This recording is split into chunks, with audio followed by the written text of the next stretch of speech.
Hello, I'm Steve Weber, the host of Book Cheapskate. We're running down the top 10 free Kindle books featured today on bookcheapskate.com. Happy Saturday, everyone. It's October 4th, 2025. With me, as always, is my co-host and my bookworm sidekick, Cassandra. Good morning, Cass. Good morning. Ready for another Saturday roundup? We've got quite a mix today. We sure do. Okay, let's dive right in. First up, number 1, That Black Pig by Ben Colley. This one sounds intense. Humorous thriller, comic noir. Yeah, it's got a fascinating setup. The main character is this, really successful photographer. Think of billboards and magazines, the whole deal. Okay. But his past involves shooting low-budget porn. And suddenly that past comes crashing back because his old colleagues, they're starting to die. Oh, wow. So it's like violent blowback. Exactly. And he gets pulled back into that whole dark world, basically forced to save this former starlet he once cared about. It promises to be funny and disturbing. That's a tricky balance. Funny and disturbing. It is. But what's really interesting, this is the author's debut, Ben Colley. He actually studied under Martin Amis and Ian McGuire. So, like, serious literary chops behind this gritty story. Huh. That's unexpected. Right. And get this, his background includes stand-up comedy and being a marketing manager for places like Apple and NASA. Okay, that is quite the resume. So you've got literary training, comedy timing, and maybe some corporate cynicism all mixed in. Seems like it. Perfect if you like your noir, really dark, kind of funny, and, morally complicated. Gotcha. Okay, moving on to number 2, a complete shift here. Fatkini. The Fatkini Chronicles, Book 1 by Monica Ross. New adult romance. Yeah, and this one's really leaning into body positivity. Our heroine is Zelda Gordon. She's plus size, she deals with chronic illness, and she's trying to get her confidence back after a horrible breakup. Let me guess, the ex said something awful. Yep, called her a beached whale. Just brutal. Ugh. Yeah. So how does she recover? Well, that's the twist. She finds support and, romance with 2 partners, Drew and Ethan, and they totally embrace her, call her a Valkyrie, love her unconditionally. 2 partners, okay. Mm-hmm. And it's not just about the romance. There are real stakes. Like, jealousy could ruin everything, plus the ex is apparently still lingering and causing trouble. More dangerous than her curves, as the description puts it. So it's about healing and self-love, really, with romance as part of that. Exactly. Great for readers looking for that kind of representation and emotional depth. All right, number 3 sounds like fun. How to Summon a Fairy Godmother. A laugh-out-loud fairy tale what-if. Laura J. Mayo. Humorous fairy tale fantasy. Oh, this one sounds like a blast. So Lady Theodosia needs help, like major help. She's facing bankruptcy and being forced to marry some old geezer who just wants an heir. A brood mare, apparently. Yikes. Standard fairy tale setup for needing magic help? Right, but the fairy godmother she gets, Cecily of the Ash Fairies, she's gorgeous, but also kind of devious, maybe a little lazy. More interested in smoking her pipe than waving a wand. Huh. Not your typical godmother, then. Not at all. And here's the big comedic twist. Theo has to prove she's good enough to earn Cecily's help. She has to work for it. Oh, I like that. Yeah. And the goal isn't to get into a marriage, it's to get out of one. It totally flips the Cinderella story. Nice. So for fairy tale fans who like things a bit sideways and funny. Definitely unconventional godmothers. Heroines who gotta hustle for their happy ending. Cool. Okay, number 4. Things get darker again. Traitor Witch. The Deadwood Book 1 by Mistry. Romantic fantasy, reverse harem. Right. So reverse harem, for anyone maybe not familiar, means the main female character has multiple romantic interests at the same time. Okay. And our lead here is Nilsa. Lunar witch, divine assassin, framed for murder. She's on the run, hiding out with pirates, pretending to be a harmless solar witch. So huge tension right there. She's deadly powerful, but has to act weak. Among pirates. That sounds complicated. Oh, it gets better. The crew she's with includes a cursed fae, 2 broken shifters, an overprotective vampire, and she apparently spends a lot of time fighting the urge to just murder their captain. Okay, that's a crew. And then there's a romance angle. Mm-hmm. A siren claims Nilsa as a mate, plus there are 4 immortal guys tempting her. Even though she says she has no place for men. Exactly. Her main goal is survival and clearing her name to get back to her peasant, but all this temptation keeps getting in the way. Lots of danger, lots of secrets. Sounds perfect for readers who love those complicated, high-stakes romantic fantasies with powerful, conflicted heroines. For sure. Deadly witches, pirates, shifters, vampires.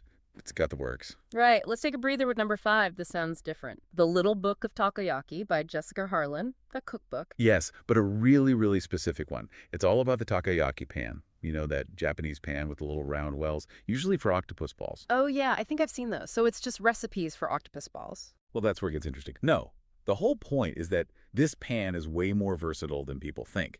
It's about using that unique shape for all sorts of things. Like what? Okay, so besides traditional takoyaki, think Western stuff like arancini, risotto balls, or jalapeno cornbread balls. Whoa, okay. And desserts, too, like matcha cake pops or little molten brownie bites. The book gives you all the practical advice, batters, fillings, how to garnish. So it's about maximizing a niche kitchen gadget. Exactly. Really clever. Great for home cooks who like getting creative or who already have one of those pans gathering dust. I might need that one myself. Okay, number 6.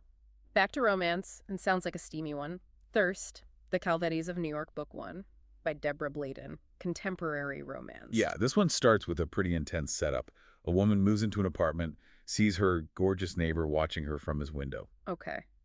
A little creepy, maybe. Well, she seems into it. Because she starts stripping for him, slowly. So there's this voyeur exhibitionist thing going on between their windows. Right, a very specific kind of tension. But then, the huge complication.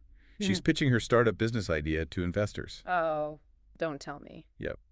The guy who watches her every night. He's one of the 3 investors who basically hold her entire future in their hands. Ouch, that is awkward. And high stakes. Totally. Can that intense window attraction survive the reality of, him being her potential boss or backer in a boardroom? Power dynamics galore. Yeah, that mix of office politics and that kind of exhibitionist tension sounds dramatic. Definitely for readers who like that collision of business and very personal pleasure. Okay, number 7 takes us way back. The classic, The Scarlet Plague by Jack London, post-apocalyptic sci-fi. And written in 1912, which is just wild when you think about it. 1912, wow. What's the premise? It's set in 2073, 60 years after a super deadly epidemic called the Red Death wiped out most people. Civilization basically collapsed. Sounds familiar, sadly. Right. And the story focuses on this old man, James Howard Smith. He's one of the few survivors who remembers the before times. He's trying to tell his grandsons about science, technology, society. But they don't get it. Not at all. They've only known this brutal, savage world. To them, his stories about the past are just indecipherable babble. They actually mock him. Oh, that's heartbreaking, the loss of knowledge. Exactly. It's about how fragile civilization is, how easily knowledge can just vanish in a generation. London was always exploring themes of humanity and nature, and this feels incredibly relevant today. A must-read for classic sci-fi fans, though. Yeah. Heavy stuff. Definitely thought-provoking.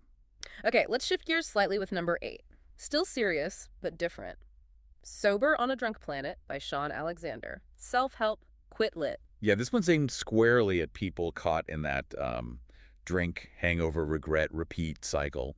People who are just sick and tired of feeling sick and tired from alcohol. Sounds like it speaks directly to a specific struggle. It does. And the approach seems practical, non-judgmental.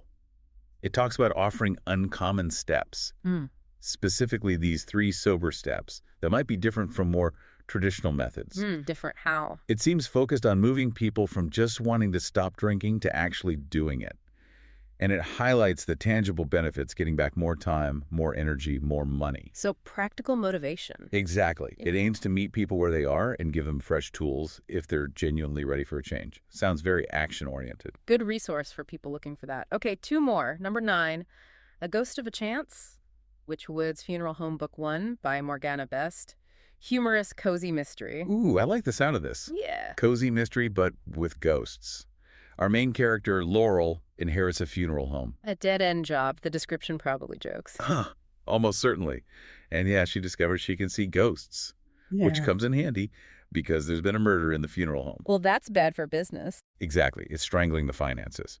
So she has to solve the murder, presumably with some help from a ghost. The description mentions a wisecracking ghost anyway. Nice. What else is she dealing with?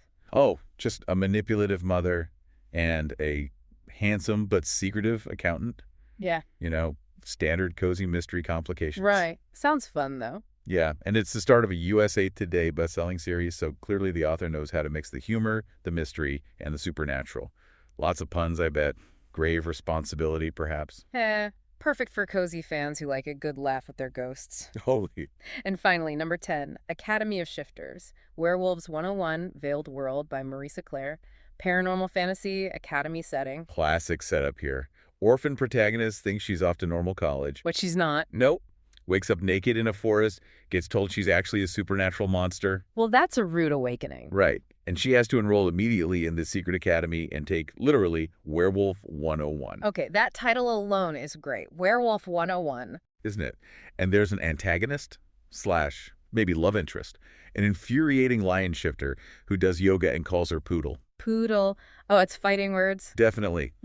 But it's not all fun and games. There's real danger. She has some kind of rare ability.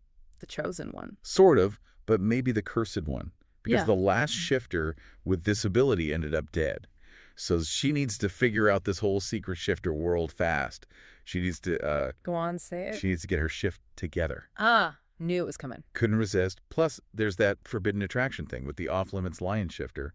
Danger, humor, secret societies, ticks all the boxes for Paranormal Academy fans. Sounds like a strong finish to the list. 10 very different books today. A really great mix, for sure. Well, thanks for joining us today. And remember, if you want to download any of the books we've mentioned today for free from Amazon, visit us at bookcheapskate.com and you'll have all the links right there. Gotta be quick, though. But do it now. These books are free today, but might be back to full price tomorrow. Also, along with those freebies, the site has a ton of specials on deeply discounted Kindle books and also a heads up on the best new releases. Every morning, it's all brand new.